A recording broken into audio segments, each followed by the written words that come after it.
Okay, hey everyone. Welcome to our 11th of February community call. It's been a little bit of time, so I'm very glad to see some familiar faces in the audience, some new faces, and of course, my teammates. Um, Today we have a lot to cover. We're going to be focused on sharing where we are with Alpha, a look at our development progress, because I know you guys really want info on that. Give you an idea of what's ahead. So, as we cover things today, if you have a question, raise your hand or drop it in the chat, and we'll get to it and make sure we cover it. We have so many updates and two live demos and a presentation as well. So let me switch over to it here just a second. Hey, should have had this up ahead of time. Apologize for that. So of course this is our welcome screen. So our agenda, news and updates. We're going to do a new capability marketplace live demo, an alpha support documentation live demo, show off our roadmap, our micro roadmap, I should say. And then at the end, any more questions and answers, as they come through. So, first for news, alpha phase stats. Miguel, do you want to kind of walk everyone through this part? Yeah, for sure. So actually, just recently, I noticed while setting up for the call, we just yesterday surpassed a huge milestone, which was completing 250,000 tasks total on the platform so far, the alpha phases. So a huge congratulations! I just wanted to give to the testers for working so hard and getting to this point. Um, they've done a ridiculous amount of work, not only just doing tasks, but just helping us out with figuring out all the bugs and nuances of the platform that we couldn't have done just ourselves. So I want to give a quick little shout out to all the testers, new and old. That's an amazing achievement.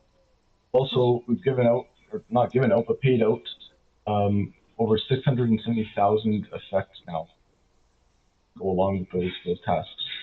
And we finally also this phase have gotten over the milestone of 100 testers. So we're definitely growing, not even slowly. We're growing pretty quickly with the testers now. Starting to be able to have more people online kind of concurrently, and we've been seeing a lot of success with that. So it's looking really great. We're looking to add some more features as we go, and as Rochelle said, we're going to have a little demo of some features that we have been working on for a few weeks or even months now. So we're excited to show that as well. And for the Mozilla, the common voice tasks, as you guys I think know or heard from last call, and for those that are new and maybe missed it, we did complete last phase a data set for Common Voice, and we did indeed actually get it posted on their website. So we do have a live data set done from phase 4, and it is on the Mozilla. I think we have. Oh, actually, Rochelle just posted in general chat. Take a look. Actually, I'll post it here Yep. in I, chat as well. there's the link for our data set on the Data Collective. If you So want to go I'm take a look.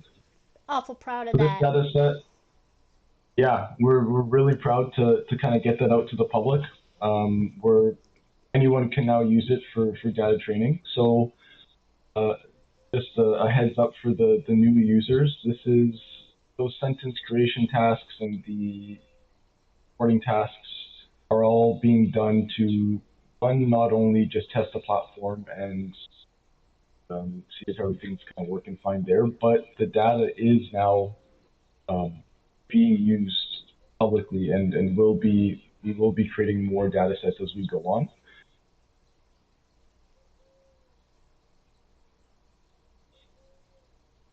A huge thank you to everyone that contributed to that first one, and to everyone that's still currently contributing this phase. We will be creating another data set after this phase is done. And with all that being said, Nice. we've Nice, yeah. yeah, we've done almost 200,000 tasks just for Common Voice alone. So definitely one of our favorite tasks. Able to also edit as well, but I think they would rather have like a data set 2.0 where I just add another data set, or we can kind of mesh them both together and then post it or post the larger data. So it's not confirmed exactly, but um, the tasks being done this phase will be added to a data set that will be then posted onto on Voice platform. Yeah. Nice, yeah. Just want to give a little shout out to the Mozilla Data Collective because they're doing a really cool thing, making these open data sets so we can train AI properly and ethically without having to steal and rely on like data sets with like vague and weird licenses. So when it comes to making ethical and solid trained models, I think they're the data sets with proper licenses that they create and that they curate, I think are a very important part that needs to get more attention. So it's a brand new platform. We're working quite closely with them also to make sure that we can integrate in their API and get things automated. So there is some things down the pipeline, but I think the current data set there, having it already published, is an amazing first step, and one of the things we as Effect stand for, and would like to contribute more towards. So yeah, nice feed. Thanks, Miguel, for all the efforts there. And thank you also to the 50 different workers who helped build And I this. think next is we want to do the or want to speak on some of the new things that we're adding. Yeah. Can you hear me? Rochelle's muted. I don't know if she Oh knows. my Rochelle is gosh. back. Look, she left the call for a second. Are you there, Rochelle? You're back in the call. Oh yeah, I see the screen. Okay, There it's we go. working. It won't let me present and share or see Discord at the same time. Oh, So that's why I look I'm doing amazing on this. There we go. Okay. Yeah, so we have huge updates. And these updates are so big that they each deserve a live demo for you. Um, First, we have new items coming in the capability marketplace, and Miguel's going to give a live demo. The first one is on English language proficiency. That one is important. And then there is a music transcription capability like test.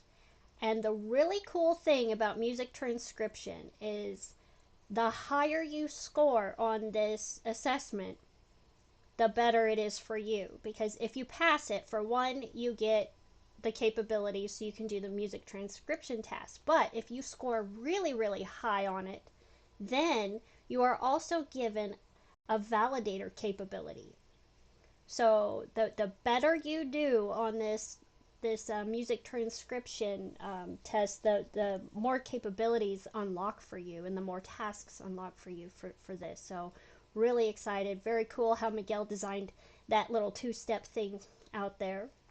And then we have the common voice contributor. So that is, the recording speech, the written text.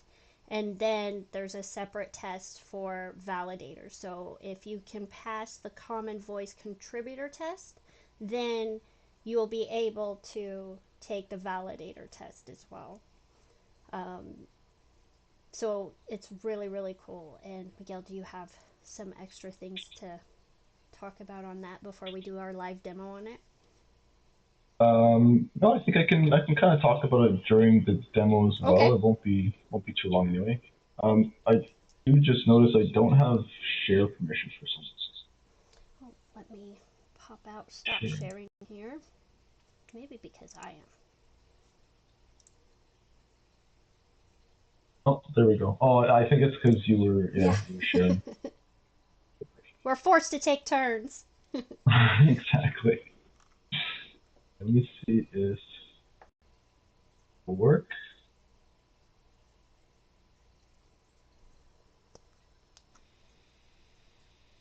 Can you guys see the screen? Yes. Right, perfect. So I think as you and you, I mean, I'm referring to all the testers, as you've been very well versed with this screen or this page here. This is the kind of the general screen for the workers. And as you can see now in the capability marketplace, we have some new tests here. So as Rochelle was saying, we have this is the new English test, the speed test or the internet speed test you already know of, and the microphone test you know of. We've added the music transcription test and then the common voice tests.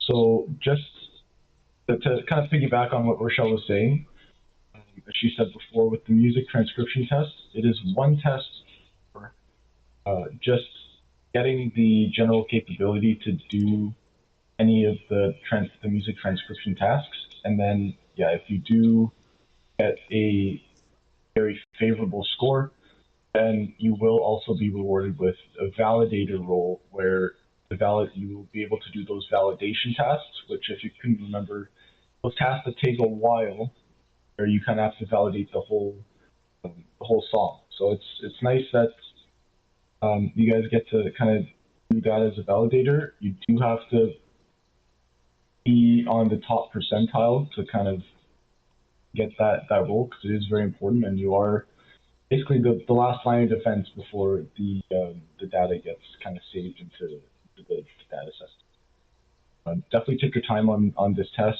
as it's really important. But the English test is kind of the same thing as before. It's just before we had it was a very general, easy kind of test to make sure the tests were working properly. But now we've we've configured a test to kind of better um, figure out what your level is for English, and if you pass it, then you'll get the proficiency for it, and you'll be able to do the English test. So the test it is a timed test.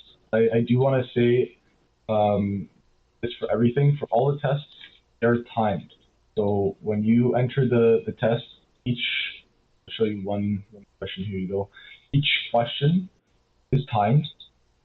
You'll see the time for each question. Some of them might be different than others. Some might be maybe 50 seconds or a minute or something else. And you will have this amount of time. If you do not complete this question in the time allotted, it will just skip to the next question. And there is no going back as well. So please definitely do take your time to read through the questions properly and complete the questions properly, as you won't be able to kind of go back and review your questions. And also, once you press start or start the test, it will count as an attempt on the test. So if you see there you go. So if you do start the test, please note that it counts as an attempt, and now see you don't have any attempts left. And if you didn't complete the test properly, you will not have any more attempts. So we've given 3 attempts for the English test, and I think it's 3 for the music and 3 for common voice. If you do not pass the test, there is no way of getting the attempts back. I just want to preview that and say that as clear as possible. I think maybe we'll add some more notices just in case, just so everyone is for sure understanding that is the case.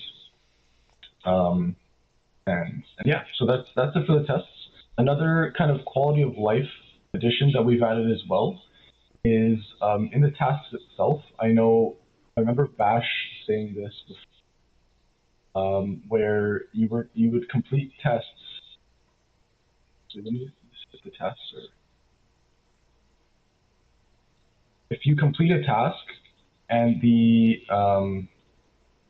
task is, let's say you're completing a task and the timer runs out on the other tasks, you have less time on tasks to complete because the timers were not separated.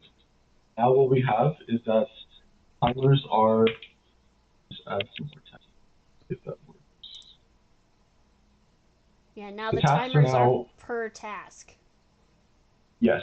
So as you can see here, there's a timer for accepting the task, which is 10 minutes, and this is for every task is going to be your time to accept the task itself is going to be 10 minutes. Then once you accept the task, we've also added a timer here, so it's a bit easier for the users to kind of see how much time you have left on the task instead of before. I remember we were getting a lot of reports that, oh, I couldn't submit the task, or I'm pressing submit but it doesn't work. And we figured out that that was because the time to complete the task was actually up, but there was nothing showing um, the user that that was the case. So it was kind of just up in the air about something's not working and it's broken. Now you have the time showing. This will also change color depending on how close it is to the time elapsing. I'll just it right now. It'll change yellow if you have, I think, 25% of the time left, and then it'll go to red. Ah, there we go. When you have, I think, 10% left. I forget the exact percentages, but it'll do that. And the task itself will also, when the time elapses, it'll close itself. Oh, and it'll disappear. So it's a bit easier for you to understand the user, how much time you have left, what's going on with the task, and then it won't give you the ability to try to submit or not if the task time has elapsed because the task will just kind of disappear, and that'll count as a rejection of the task. So that's another little quality of life update that we have coming in with the new tests and everything. It's definitely a big update in terms of the importance of these tests themselves because the tasks now will require you having the capabilities to, to complete. Before we had some that you didn't have them required very well. Now they will be required. So that's the little update that's coming. I think it should be live soon, but yeah, should be coming at least today. Yeah. And I have a pro tip for you guys. When you're about to do one of these tests, since you only have so much attempts and they are timed, do it in a quiet environment when you are ready and you don't have life interrupt you. Make sure your internet connection is stable and then dive in. So that's the best advice I can give you because I would hate for you guys to have something happen, run through all your attempts because we cannot reset it. That's the thing, we cannot. So it's very important.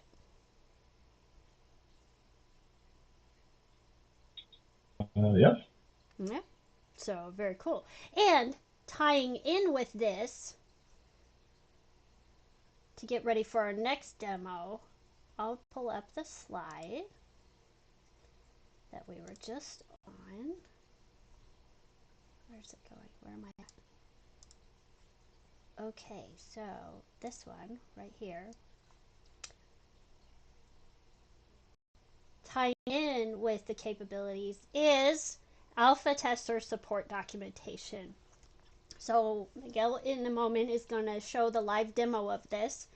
Um, it should make things so much easier for all of you prospective alpha testers, new alpha testers, and veteran alpha testers. We poured over all of our support messages and support tickets with you, and our thoughts when we were actually doing tasks ourselves through the platform. Um, because you all know we do have a worker first mindset, and a big failing that we noticed that we've had is we didn't really have a lot of resources. Before it was just like some things in an email, how to get started, and then just chat in the Discord and stuff, but we really needed something solid for everyone to use. So we made a huge library, a dedicated site just for help and troubleshooting guides, task guides, everything. So we're really excited about this. And I will stop sharing my screen. And Miguel will pull it up. It's really cool. I this stuff we had a lot of fun making it. Do I need to give you the link again? I got it. Okay. There we go. We're adding as we go. We want to show you guys kind of what it looks like now, but this is not obviously the final product. It's kind of to give you a little gist of what it's going to look like and the information we have here. Let me see if you see my screen. Yep. And this is Nice. live. This is live. I'll post the link in the Discord here in a second. And it will Yeah, be linked in the worker platform as well. exactly. So just so you guys have kind of the information now, and then like I said, we're going to be adding and changing stuff up as we go, especially in the early stages here. So, but this is the platform here. There's a lot of information for you guys to kind of read and go through. There's information on kind of just effect and what the alpha is. There's information on, or you get like some tips and tricks for things. Some really important stuff is the task guide section where we have guides for both the tasks that we have currently going on. So we have Mozilla Common Voice. There's some explanations here for each one. We have the audience tasks as well, some explanations. And then there's some troubleshooting stuff as well. Rochelle did a great job kind of getting this all put together with all the information. I know she's the go-to gal when stuff is broken and you get information on anything, so it's perfect to get this done. But I do encourage you guys just to on the have the link, or we'll share the link soon, to kind of just go through and pick at it and see what you can find. If you do find anything that is off or information that might be a little um, maybe is wrong or needs to be changed or anything, definitely just give us a shout out on Discord or anything, and work with you to change that. So Oh yeah, I'm glad you're yeah, pulling up the validator cheat sheet. So for those of you who are validators of the two main tasks we have, I put together resources that will help you um, better validate these tasks since you are the last line of defense.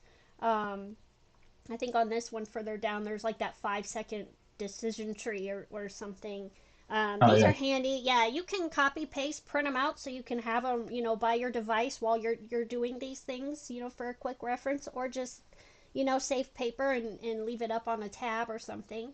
But I will let you guys know, now that going forward, these tasks that we have on the platform require, capabilities.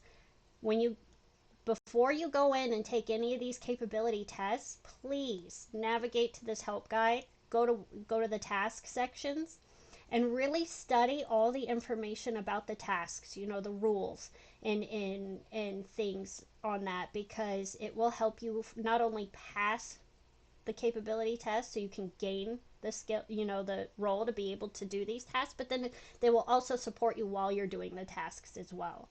So it's and just really important to use it. I do also want to add, and this kind of goes both ways. If you let's say you try to complete the audio or the music transcription tests or um, the common voice validator tests, and you don't get the validator role, that does not mean that in the future you can't get the role. We always are kind of looking at people's responses and results in the data sets. And like I said, it kind of goes both ways. So even if you do get the validator role, it does not mean you will keep the validator role forever. Because if we see that the results aren't up to our standards, then we can remove the capability. So I also want to just um, you know remind everyone that that is the case, and ultimately we just want to have great data to create great data sets, so that we can kind of publish and have the public use that for their training and everything. So, And yes. yeah, that is I think that is for the demos. I want to go to our next Next form of action. There we go. Let me share my screen and go back into it.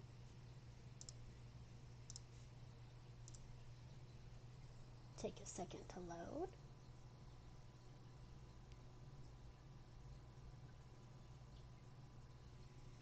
Okay. Jesse's up now.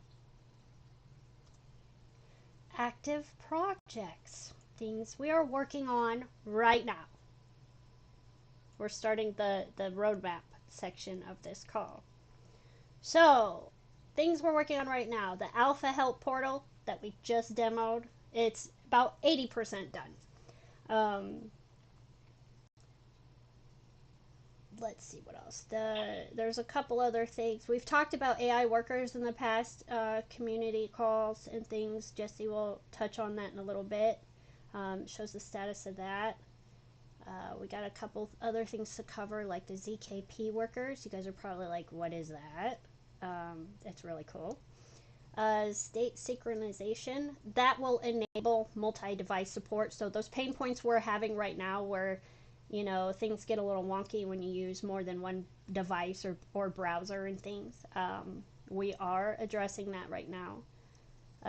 We're working on a provider API, and then we're almost done with some advanced audio tasks. So Yeah, nice. Maybe I'll. This is indeed the overview of like active projects. So what we're doing, what the team is building right now. You can see there's quite a bit going on. Some of these are bigger chunks. When it comes to what we just saw, a couple demos, also gave you a little taste of the tasks that are going on if you looked into this guides portal. But we do have right now a quite advanced pipeline that we've been working a lot for the audience tasks when it comes to transcribing lyrics for songs and how this editor works and how it integrates with the platform. So this is nearly finished. You guys, if you're in the alpha, you've been doing some tasks there. I can go in a little bit more depth on some of these projects. We don't have Jeffrey right now on the call. Unfortunately, Jeffrey is in Japan, so it's a bit too late there to join the call. We had a bit of a time zone issue when part of the team is in Japan and part in the States. It's hard to find the time, so he couldn't be here. But I can try to dive into a bit of the technical details there of first of all, the state synchronization. This is one of the more important features that we miss in the network. A lot of the people in the alpha are experiencing the problem where if they work on a mobile phone or work on a laptop and you accidentally reset your cookies or your browser cache, or you use a different browser, or if you switch devices often, it causes a lot of issues. None of your task history or your payments are backed up except in the browser that you currently use. This is obviously like a big flaw that we thought we could do with like kind of careful management for a bit. But it's clear that the way people use devices, it's very important you get proper backups of your payments, even when you switch to a new browser, that you don't lose what you've done in the past. So as the state synchronization, like as a technical feature, this will allow, like from the most important part it will enable is that workers in the alpha or anyone doing tasks in the alpha, they will be able to save that history. So it will get synchronized to managers or multiple managers, and it will make sure that you never lose the data. When you log in with your private key, you're able to basically restore that history by downloading the right chunks encrypted from the managers, and you can restore your whole history and claim from any device at any time. In the implementation of this is actually, it's quite cool. We're probably going to do a little write-up about this. We have a few write-ups scheduled about technical implementations, but on a network layer, we're implementing a part that's also described in the white paper, which is the storage layer of the network. It's like a layer where arbitrary data can be stored in the network. So at the moment, we have some snippets of data that are stored. But for example, task results. So like, for example, the data sets that come out of Mozilla, they are not stored within our network. They are basically stored by the managers, but the clients that post the data have to download it to secure it and then distribute it in their own channels, like we saw on the Common Voice portal. This storage layer will enable clients to actually store data for longer term within the network. It allows for all kinds of cool features and things that we can do, like even storing like AI models or even storing the data set, having a proper model for that. And the idea behind the storage layer is that it's possible to quite conveniently use the Effect AI storage of data, but you can also use, it's like a pluggable layer. So you could also use stuff like, I don't know, like Filecoin or Shadow Drive or any other, or IPFS, like any other storage layer can be plugged in there as well. So it gives a lot of flexibility to the users, and it allows maybe some decentralized projects to pick a really decentralized storage layer that will have data forever. So there's a whole cool technical foundation being developed with, like, I think as the highlight here is that it will allow multi-device syncing and claiming. So that's one. This is in an early phase. Like it will probably take maybe a month to get this to like a testable, like publishable unit, but it's being actively worked on, and I think it's worth the highlight here. I'm going to move on to the next project. If you guys have any questions, again, just feel free to ask at the end of the call or interrupt me. But I think the next one worth a little bit more in-depth explanation now is the provider API. Providers are, like as described in the network, these are the entities that post tasks. So for example, Mozilla would be a provider posting tasks, and Audius is a provider posting the audio transcription tasks. So anyone that puts tasks on the network is a provider. And we are still kind of working on the technical implementation of how providers can easily post tasks using like SDKs and like what kind of ways do providers have to post tasks. At the moment, we as a project are intermediaries, and we help clients connect and give them like an endpoint, and they can post there. But to make this more approachable and like so that anyone can connect, we are developing an API. It's basically a little piece of software you can host. We as a project will host one publicly, but providers could even self-host these. And it provides them an easy way to, like a very convenient way to post tasks. Like it would be kind of trivial even for AI agents to post tasks, as it will come with an MCP server, and there's all kinds of cool things we can do around this API. We could have a few centralized APIs that allow top-ups with credit cards, so people can basically pay in fiat. That would do some like on-chain activity to ensure the right amount of tokens are being purchased to execute certain workloads. So there is all kinds of cool things that this API can be used for. It's very important as it's the gateway to get more tasks on the network. We feel like in the alpha, we've come at a stage where we're running a lot of tasks. So we have done 250,000 tasks right now and paid out a significant amount of effect to a significant amount of workers. And things are really stabilizing. There's been so many bug fixes done, but the next step is definitely to create a mature way for more people to post tasks and get results, as we're getting a lot of confidence now in the basic framework. So provider API covers this very cool essential piece. It will get a lot of updates down the line, but we really want to get it out there ASAP, so we can have a few projects that can post that can start posting their own tasks more easily without having to get a lot of assistance from the team. We saw a few cool project ideas, by the way, already in some of the challenges we've done on X and in Discord, where people could post ideas, like the Ideathon. So yeah, we want to enable and allow those to become reality and allow more task flow on the platform. Cool. That's for the provider API. There's two other big units that we're currently working on that are very close to completion, and they are the AI worker and the ZKP worker. They're kind of closely related, but it basically means that we've developed like a piece of software, like the Effect CLI has this feature where you can post, like you can start a worker that's automated. So it basically means it's a worker that's being run automatically.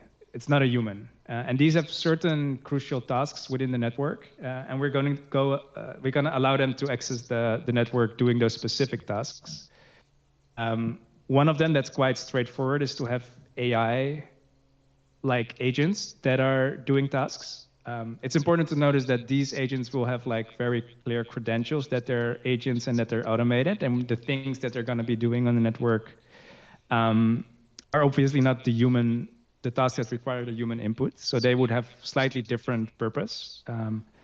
But the AI worker is a worker that's, at the moment, it's powered by Nosana GPUs. It will launch an LLM, and then it can do certain data processing on the network. So for example, when workers have done lyric transcriptions or something like that, we can have an LLM do some basic checks to make sure that the quality or to do some like estimations on how good it is and if it needs a touch up.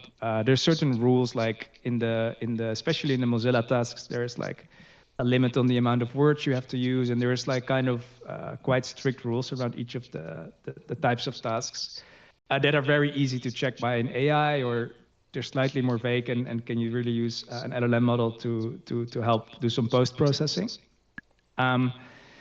So yeah, the AI workers will come out pretty soon, as we've already been working on them for a while. And with that comes kind of like instructions on how to host them, how to identify them, and exactly where their place is within a certain data pipeline. Related to these workers, we also have another type of worker, the ZKP workers, we call them for now. And what they are for is to make the zero knowledge proofs that Effect relies on. So there's quite like a part of the network of the Effect Alpha right now is using ZKPs to basically scale the number of tasks that can be done and to provide some anonymity in the network. We're even intending to use more zero knowledge proofs down the line. Zero knowledge proofs are a very technical detail of this network that basically right now every payment and every time you request a payout as a worker, there is a lot of ZKP happening under the hood. At the moment, the ZKPs, they happen on the manager. So the manager that's now responsible for ditching out tasks for certain data sets is also processing these ZKPs. This was kind of a really quick fix to get payouts working and to get the network running. But the problem is that ZKPs require quite a bit of compute, and managers in general do not need a large amount of compute. ZKPs can also be like a lot faster if you run them on GPUs, for example, which managers don't necessarily have. So the current situation is that every time someone requests a payout or does payments, if a lot of workers do this at once, the manager can get out of memory or needs more resources, or it just gets really, really slow sometimes. It's also why sometimes if you have a lot of tasks in that you haven't claimed yet, that you're trying to claim at once, sometimes you have to wait for maybe 5 or 6 minutes to get the payment ready. The idea that we've had from the start is that this gets offloaded. So instead of the manager doing the ZKP work for people that want to get paid out, we have a new structure in place soon where there is like workers, these automated workers on the network. And if you want the payout, you can basically just post a task that says, hey, I want to get my ZKP computation done so I can get paid. You might have to pay a little bit of Effect, but this is just, it's very little. And then that task will get posted to one of the potentially hundreds of ZKP workers that are ready and that have the proper hardware. So it means we can get really, really scalable on the ZKP side. At the same time, it provides tasks on the network, and it's kind of a proof of this automation part and how useful it is. Yeah, these are the active projects. It's a lot going on. I know that these are not very visible to everyone, what we're working on. So hopefully this way of communicating the progress is going to be helpful also in the future. Don't know if there's any questions, or Rochelle, if you have any other inputs here, but I think I covered the current active projects. Yeah, I just think it's really cool that we're enabling tasks on the platform for workers to process the payments.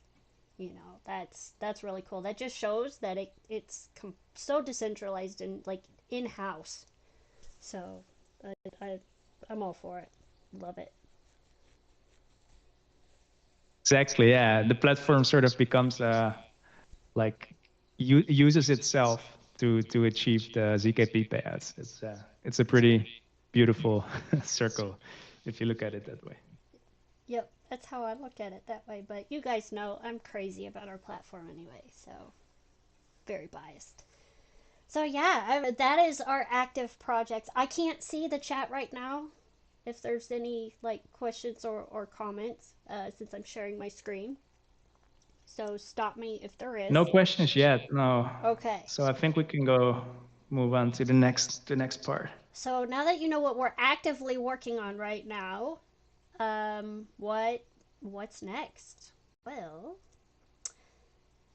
we have several really cool things on here that are next, and then also things that are still equally important down the line. A lot of things are dependent on other things and stuff. So, what's next is provider credits, externally provided tasks, which Jesse talked a little bit, with having a provider API, then that will open up more of the tests and docs and stuff. So it's a continuation of what we're actively working on. It will lead to that. Our dataset portal, which is really cool. Real capability system, and then agent integrations. So you guys want to touch on the provider credits and the portal? Yeah. Yeah, I think we touched on that already a little bit. I think this is what the API will make available. Like there will be a lot of new ways to interact and post tasks, or it will be a lot easier. So one thing we can do is to have credits available, so people can either buy credits or we can hand out credits to certain projects to post tasks on the network. So it's like the different ways we can use this API and make the network accessible and make it easy to post tasks. Maybe a cool one I just want to touch on is the agent integrations, where these become quite trivial, actually, like simple to implement with an API. And if there is some good documentation available, then there is this it becomes very easy for like AI agents to post tasks, and especially when you look now at what's happening with certain of these autonomous agents. There is OpenCloud that was first called Moldbot or CloudBot, like this automation that got a lot of hype recently on the internet. Because they're so autonomous, there's a real cool story to like a feature possible when you can integrate with human intelligence, right? Because humans provide real world access. There's tons of tasks that you can only do as a person, but not as a computer program. So giving AI access to people is a very cool idea. DJ Strikenova has talked about this a lot before. He recently shared a project with me that does this. I think it's called rentahuman.ai, something in that direction, where someone has tried this out, I think more in a joking way, as it's probably a bit early. But obviously, Effect is the perfect network to get human intelligence from, as it's completely decentralized. It's easy to access, and we're going to have like a large catalog of skills and people that are available to ditch out tasks to. So I think there's a real, cool, like we can talk about this for a long time, which I guess we don't have right now. But this is on the top of our minds, and I think we're going to see some integrations here, either from the community or from the team, to make sure we can enable this integration with either OpenCloud. But I mean, there's a lot of tooling currently being developed. It's really like interesting to see how fast this space is changing. Like clearly, coding and programming is fundamentally changing right now with what AI can do. And everything is changing incredibly fast, and I think there is just a lot for us a lot of opportunity for us to make tooling for and around. So I guess that's what this one is hinting at. And think about it this way: this actually opens up a completely new type of gig work that is out there for people. Like, the common gig work right now is what, Uber, Lyft, DoorDash, that kind of stuff. But this allows AI to hire humans to do little tasks. I mean, they could the AI could tell a human, here's a phone number, call this, get their updated store hours or whatever, or ask if, uh, a store has like this in stock really quick, or something. The agent can't make the phone call, but the agent can pay the human to go make the phone call and get this data and add it in. This is just a simple kind of real world hypothetical like idea with this. So it's really cool. I am super hyped about it.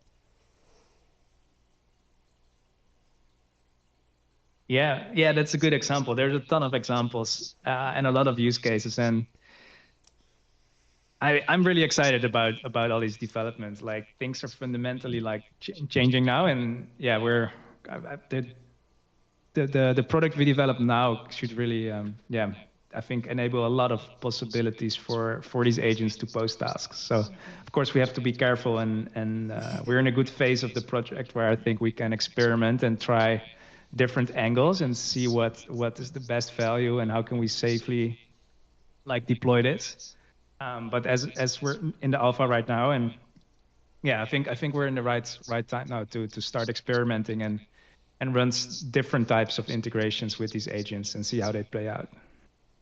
Absolutely. Yeah. And the things with the provider credits, and the API and SDKs and stuff, that opens up, less friction for partnerships to happen, but also it opens up opportunities for hackathons and whatnot. So I mean, these things are incredibly important as well.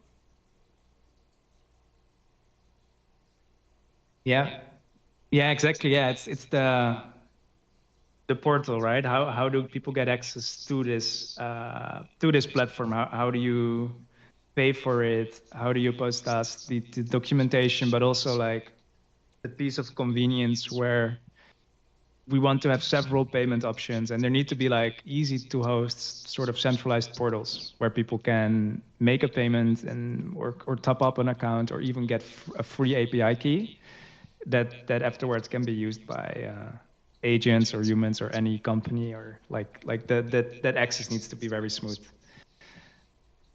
Yep. And then, which is coming. yep, yep. And then also, which is coming down the line, is of course bringing back DAO governance. That's always been incredibly important to us since the beginning of Effect.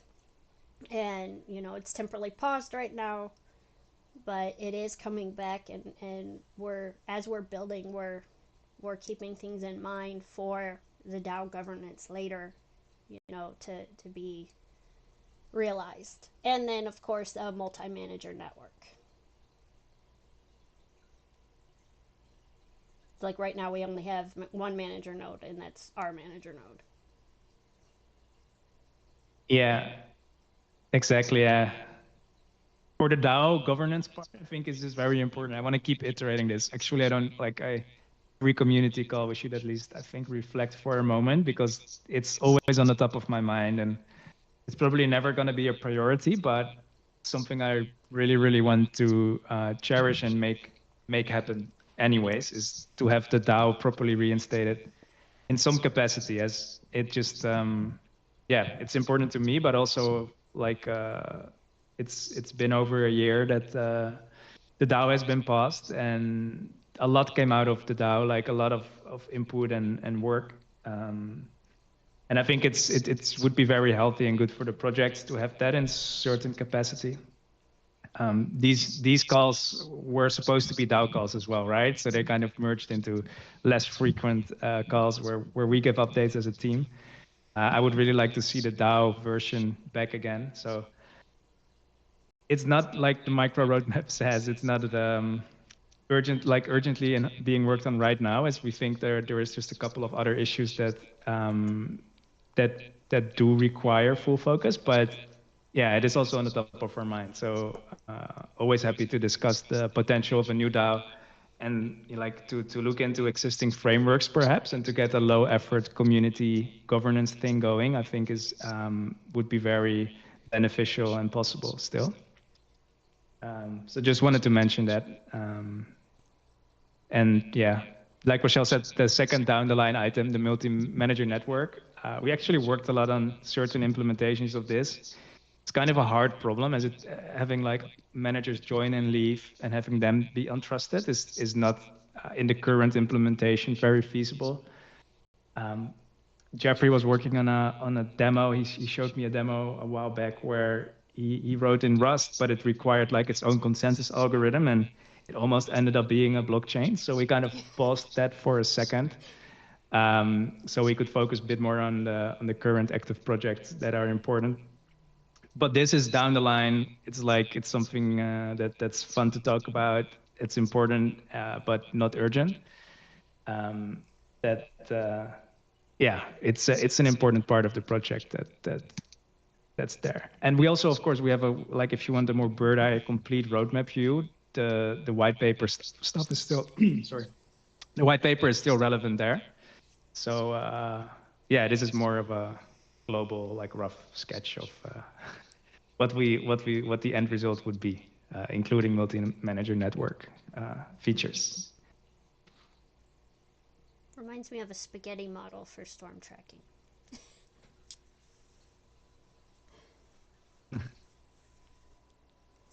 Okay. I think that was the end of the slide. I think now it's time for Q&A. I'll stop sharing my screen and see the chat here.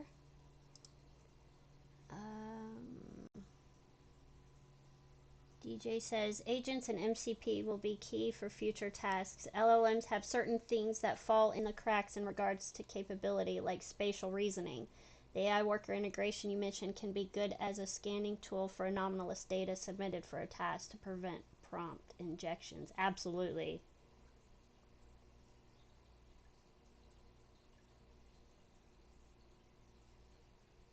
Absolutely. Oh, Queen Isa says we'll need a code to be part of this great project. Yes, I'm glad you said something because I talked with you a little bit in the general chat earlier. So, with these capabilities that we rolled out, um, as Miguel and I see workers who gain these capabilities who aren't in alpha testing yet, like anyone can come to our platform, make your account, take the capability tests and gain capabilities. Anyone can do that. You don't need a code for it. So what as we're scanning and seeing, all these worker counts as they gain these capabilities and stuff, if they are not already in alpha, if you have great capabilities, especially if you get to validator ones, we will be in touch and giving you a code and getting you running on alpha. So yes, that's the cool thing about that. So thank you, Queen Isa. I'm glad you brought that up because I really wanted to touch on that in the call today. And DJ's typing. Yes, Emmanuel. Hey, go to. I will give you a link here.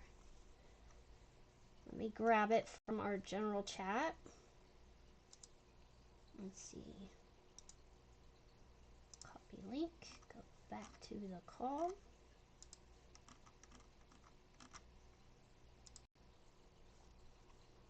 I'll reply to you here. Emmanuel, if you go to this link, it'll tell you how to get started. It'll give you the link to create your worker code, and then you can start taking some capability assessments and get running. We'd love to have you.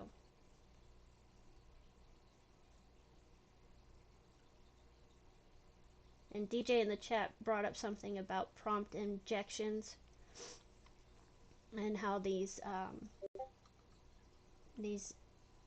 LLMs and AI worker integration can watch for anomalous data to prevent that stuff, and Jesse agrees.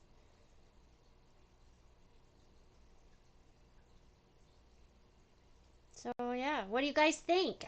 Put some comments in, or raise your hand. We just love feedback. You guys are very important to us. Lenny is typing. Miguel, was there anything else you wanted to touch on too?